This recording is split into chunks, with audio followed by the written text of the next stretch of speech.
हरे कृष्ण राधे राधे। स्वागत है आप सभी का हमारे चैनल पर। आप सभी पर भगवान श्री कृष्ण और राधा रानी की कृपा हमेशा बरसती रहे। आपका दिन शुभ हो, मंगलमय हो। आज के इस वीडियो में आप सुनेंगे कार्तिक मास के महात्म के 16वें अध्याय की कथा और साथ में तुलसी माता का चालीसा और तुलसी माँ की आरती भी सुनेंगे। तो इससे पहले कि मैं वीडियो आरंभ करूं, आपसे एक ही अनुरोध है। अगर अभी तक आपने चैनल को सब्सक्राइब नहीं किया है, पहली बार चैनल पर आए हैं, तो चैनल को सब्सक्राइब करके बेल आइकन पर क्लिक कर लीजिए। और अगर आपको कथा पसंद आती है तो लाइक करके शेयर भी करिए। लाइक तो अवश्य ही करिए, क्योंकि आपके लाइक से ही हमें पता चलता है आपको हमारा वीडियो पसंद आया। और अब सुनिए कार्तिक मास के महात्म के 16वें अध्याय की कथा। राजा पृथु ने नारद जी से पूछा कि हे महर्षि, अब आप मुझे आगे की कथा सुनाइए। नारद जी बोले, उस पुरुष के हाथों से छूटने के बाद राहु अपने स्वामी दैत्यराज जलंधर के पास पहुंचा और सब समाचार उसे सुनाया। जलंधर ये सुनकर क्रोध से भर गया और उसने सभी दैत्यों को सेना तैयार करने को कहा। शुंभ निशुंभ और कालनेमी जैसे भयंकर दैत्य भगवान शिव से लड़ने के लिए तैयार हुए और जलंधर करोड़ों राक्षसों के साथ कैलाश की ओर चल पड़ा। रास्ते में उसे महर्षि शुक्र और राहु दिखाई पड़े। उसका मुकुट पृथ्वी पर गिर पड़ा। आकाश में मेघ छा गए और बड़े अपशकुन दिखाई देने लगे। राक्षसों की विशाल सेना कोलाहल करती हुई चलने लगी, जिससे आकाश में धूल का बवंडर उठने लगा। उधर इंद्र आदि सभी देवताओं ने एकत्रित होकर कैलाश पर जाकर भगवान शिव के पास पहुंचकर सारा वृत्तांत कहा। देवता बोले कि आपने विष्णु को जलंधर से युद्ध करने भेजा था, परंतु वे भी उसके वशीभूत हो गए और लक्ष्मी जी सहित जलंधर के अधीन होकर उसके घर में निवास करने लगे हैं। अन्य देवताओं को भी उसके अधीन होकर रहना पड़ रहा है। अब जलंधर आपसे युद्ध करने आ रहा है। हे प्रभु, हम बड़ी आपत्ति में फंसे हैं। कृपया समुद्रपुत्र जलंधर का वध करके हमारी रक्षा कीजिए। भगवान शिव ने भगवान विष्णु को बुलाकर पूछा कि हे विष्णु, युद्ध में आपने जलंधर का संहार क्यों नहीं किया? आप अपने वैकुंठ को छोड़कर उसके घर जाकर कैसे रहने लगे? ये सुनकर भगवान विष्णु ने उत्तर दिया कि वह आपके अंश से उत्पन्न हुआ है और वह लक्ष्मी का भाई भी है। वह बड़ा ही वीर और देवताओं द्वारा अजेय है। मैं सत्य कहता हूँ कि आपके अतिरिक्त उसे कोई नहीं मार सकता, इसलिए मैंने उसे नहीं मारा। आप ही उस दैत्य का वध करके देवताओं को निर्भय कीजिए। भगवान शिव बोले, वह महातेजस्वी राक्षस जिस हथियार से मारा जाएगा, उसके लिए आप सभी देवता अपने तेज का अंश मुझे प्रदान करें। देवताओं ने अपने तेजांश को शिव के तेजांश में मिलाया तो उसने शिव जी के तेज समूह की अग्नि शिखाओं से एक सुदर्शन चक्र बनाया और बचे तेज से इंद्र ने वज्र बनाया। जलंधर युद्ध करने के लिए कैलाश पर्वत पर जा पहुंचा। दैत्यों के भयंकर आवाज करने और कोलाहल के शोर से अनेक देवतागण छिप गए। ये देखकर शिव जी ने नंदी आदि गणों को लड़ाई करने की आज्ञा दी। दैत्य अनेक प्रकार के भयानक शस्त्रों को बरसाने लगे। शिव जी तथा दैत्यों में भयानक युद्ध छिड़ गया। वीरों को उत्साहित करने के लिए रणभेरी, मृदंग, शंख आदि बजने लगे। हाथी, घोड़ों और रथों के रणभूमि में दौड़ने से पृथ्वी कांपने लगी। दोनों पक्षों द्वारा भयानक हथियारों को चलाने से आकाश ऐसे लगने लगा मानो उल्काओं ने उसे ढक लिया हो। युद्ध में मारे गए राक्षसों को दैत्यों के आचार्य शुक्राचार्य मृत संजीवनी विद्या से पुनः जीवित करने लगे। ये देखकर भगवान शिव के गण व्याकुल हो गए और उनके पास जाकर सारा वृत्तांत कह सुनाया। उसे सुनकर भगवान महाकाल के क्रोध की सीमा नहीं रही।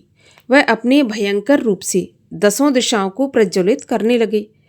उस समय उनके मुख से बड़ी भयंकर कन्या उत्पन्न हुई, जिसकी दोनों जंघाएं ताल वृक्ष के समान थीं। वह युद्ध भूमि में जाकर बड़े बड़े असुरों को चबा गई। जब वह युद्ध भूमि में विचरते हुए शुक्राचार्य के पास पहुंची तो उन्हें शीघ्र ही अपने उदर में विलुप्त कर लिया और अंतर्ध्यान हो गई। शुक्राचार्य के गायब हो जाने पर दैत्यों का मुख मलिन हो गया, उदास हो गया और वह युद्ध भूमि छोड़कर भागने लगे। शिव के गणों के भय से भागी हुई सेना को देखकर शुंभ निशुंभ कालनेमी जैसे राक्षस क्रोधित होकर युद्ध करने लगे। तीनों महाबलियों ने अपने सेना के राक्षसों को रोका और शिवगणों पर भीषण प्रहार किया, जिससे गणों की सेना कांपने लगी। ये देखकर नंदी, कार्तिक आदि शिवगणों ने भी अपने गणों को रोक दैत्यों से भीषण युद्ध करना प्रारंभ कर दिया। कार्तिक मास के महात्म के 16वां अध्याय का यहीं पर समापन होता है। आगे के अध्याय सुनने के लिए चैनल को सब्सक्राइब अवश्य कर लीजिए। और अब सुनिए श्री तुलसी चालीसा। श्री तुलसी महारानी करूं विनय सिर नाय, जो मम हो संकट विकट दीजय मात नशाय। नमो नमो तुलसी महारानी, महिमा अमित न जाए बखानी। दियो विष्णु तुमको सम्माना, जग में छायो सुयश महाना। विष्णु प्रिया जय जयति भवानी, तिहु लोक की हो सुख खानी। भगवत पूजा कर जो कोई, बिना तुम्हारे सफल न होई। जिन घर तब नहीं होए निवासा, उस पर करहीं विष्णु नहीं वासा। करे सदा जो तब नित सुमिरन, तेहि के काज होए सब पूरन। कार्तिक मास महात्म्य तुम्हारा, ताको जानत सब संसारा। तब पूजन जो करे कुंवारी, पावे सुंदर वर सुकुमारी। करे जो पूजा नित प्रति नारी, सुख संपत्ति से होए सुखारी। वृद्धा नारी करे जो पूजन, मिले भक्ति होवे पुलकित मन। श्रद्धा से पूजे जो कोई, भवनिधि से तर जावे सोई। कथा भागवत यज्ञ करावे, तुम बिन नहीं सफलता पावे। छायो तब प्रताप जग भारी, ध्यावत तुम ही सकल चितधारी।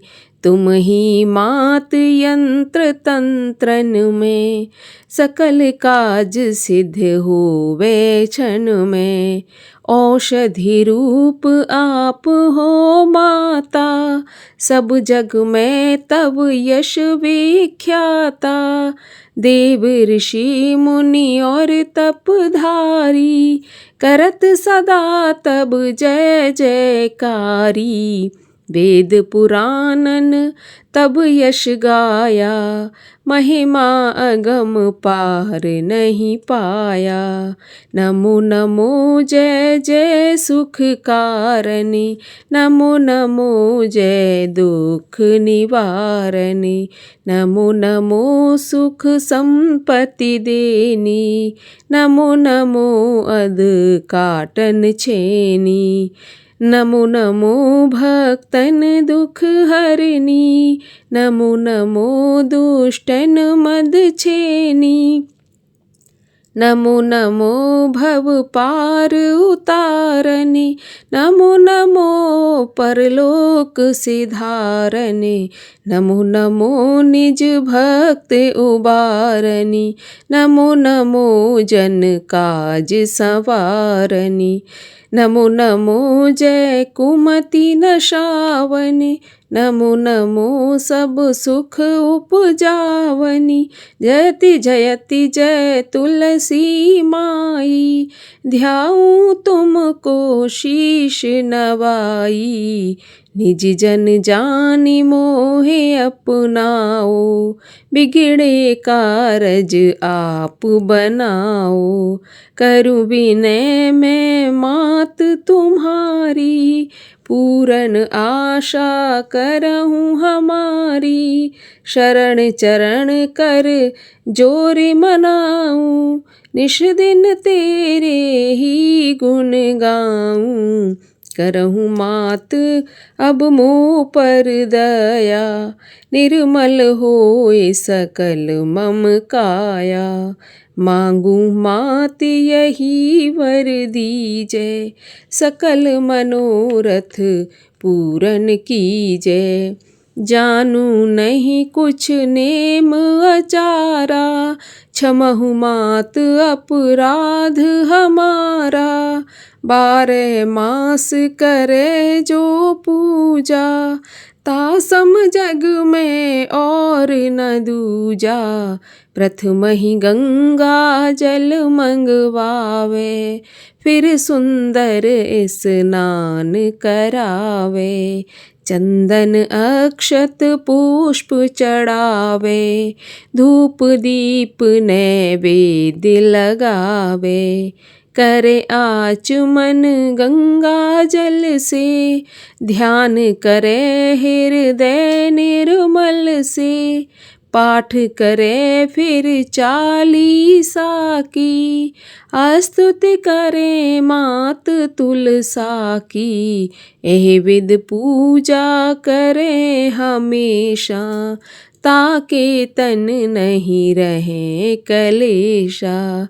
करे मास कार्तिक का साधन, सोवे नित पवित्र सिद्ध होई जाई। है ये कथा महा सुखदाई, पढ़ सुने सो भव तर जाई। यह श्री तुलसी चालीसा, पाठ करे जो कोय। गोविंद सो फल पावहीं, जो मन इच्छा होय। बोलिए तुलसी महारानी की जय। तुलसी माता की आरती। जय जय तुलसी माता, सब जग की सुखदाता। सब योगों से ऊपर, सब लोगों के ऊपर। रुज से रक्षा करके भव त्राता, ओम जय तुलसी माता। बटुपुत्री है श्यामा, सुरवल्ली है ग्राम्या।